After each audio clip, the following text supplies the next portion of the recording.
Jim Miller, almost 40 years old, becomes the first UFC fighter to 25 wins.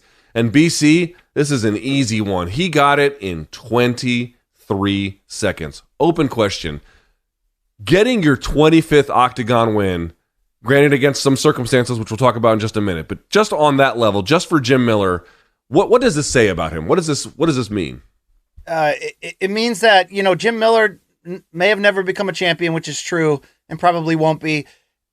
And we may not have thought about him in any specific category as having super elite skill, but the sum of it all, right? The putting the complete game together mixed with longevity, toughness, stick-to-itness, a want to learn and evolve and grow.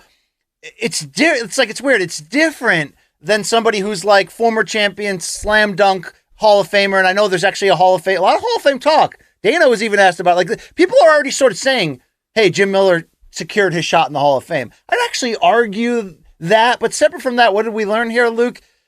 That this is what happens when you don't give up and you keep getting better.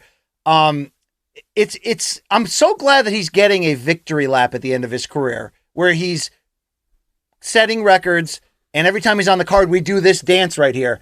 But I have to say, he's overplaying his hand, and it's fun as shit to watch. Yes, this was a last-minute opponent making his UFC debut, but did anybody expect this out of Jim Miller? No. And there's been a few of these wins in the last 3 years where it's sort of like, damn, that wasn't just, oh, look at old Jim Miller. He still got it.